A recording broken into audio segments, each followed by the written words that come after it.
자, 브렉시트. 이제 영국이 유럽연합에서 떠나는 건데 이것 때문에 전 세계 주식시장이 요동쳤잖아요.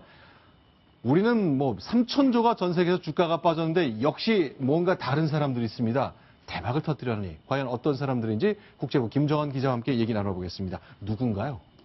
세계에서 가장 돈이 많은 3명입니다. 첫 번째가 바로 누굴까요? 빌 게이츠죠. 네. 빌 게이츠 가장 돈이 많은 세계 1위인데요. 네. 세상에 하룻밤에 2조 원이 늘어났습니다. 여기 현재 자산이 97조 원인데 네. 이게 하루 만에, 그러니까 네. 어제를 현재로 놓고 본다면 네. 2조가 늘어난 금액입니다.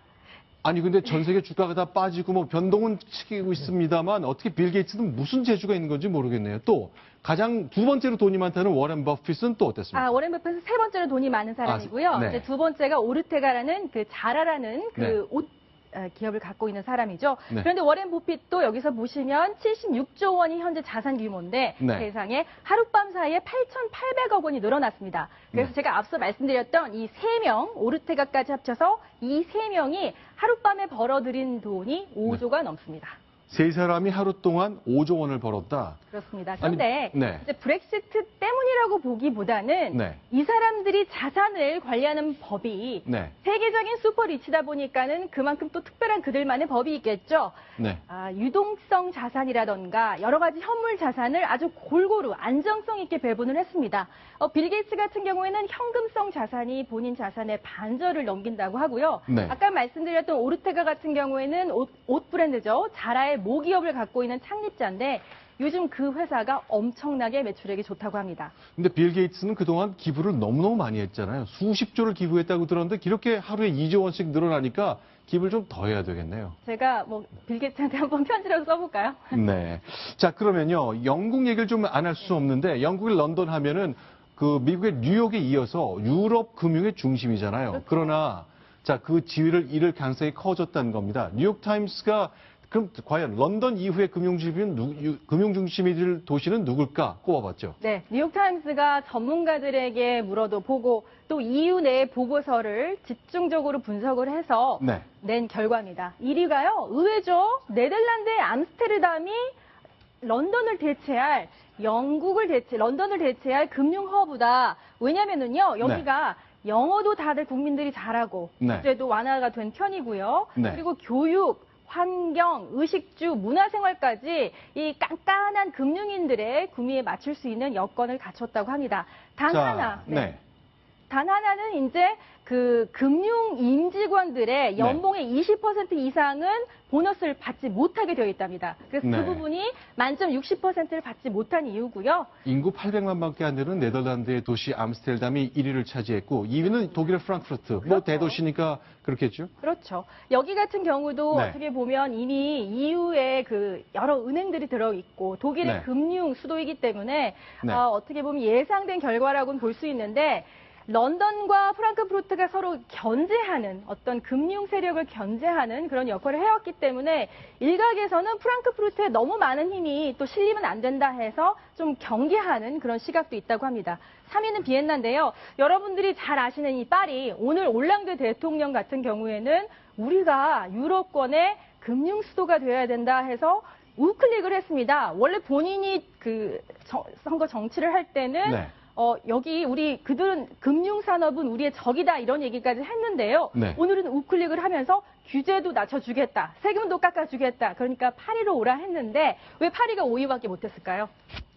그래도 5위면 좋은 거 아닙니까? 뭔가 파리 하면 정교한 금융보다는 예술의 도시라 그런 느낌이 좀 있는데 5위가 된 이유가요. 이 파리지앵들이 영어가 조금 좋지 않은 데다가 이 교육 시스템이 공교육이 그렇게 썩 좋지가 않다는 평가를 이 깐깐한 금융맨들한테 받는다고 합니다.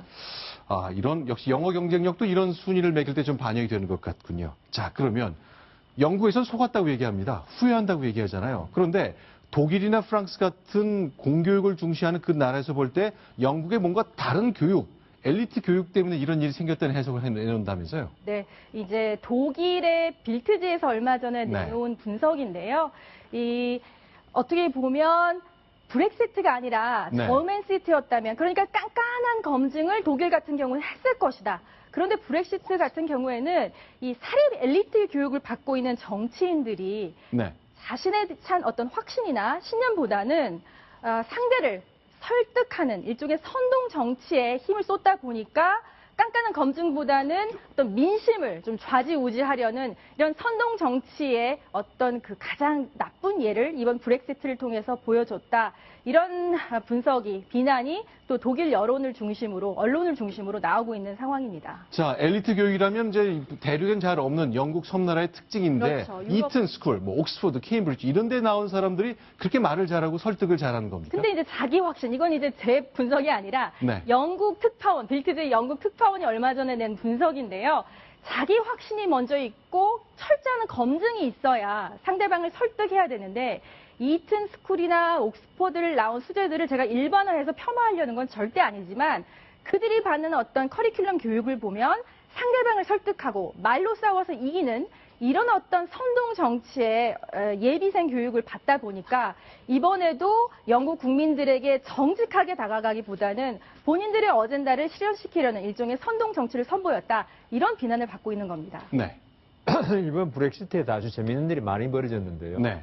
그 캐머런 총리가 지금 보리스 존슨이라고 전 런던 시장이 아마 네. 잔류를 갖다가 지지해 줄 것이라고 생각해서 자신 있게 네. 브렉시트를 그 국민투표에 붙였거든요. 네. 근데 보리스 존슨이 어떻게 했죠? 오히려 브렉시트를 갖다가 네. 선동했죠. 그렇죠. 그래서 이제 그 보리스 존슨은 자신이 다음 총리가 될 거라고 딱 생각했는데 또 이번에는 또 브루투스가 또 나타났어요. 네. 보브라고 법무장관이 네. 나 그 존슨하고 생각 다르다. 네. 이런 바람에 존슨은 이번에 총리 안 나서겠다고 물러가고 그랬죠. 지금 고부가 지금 총리 후보로 지금 나섰죠.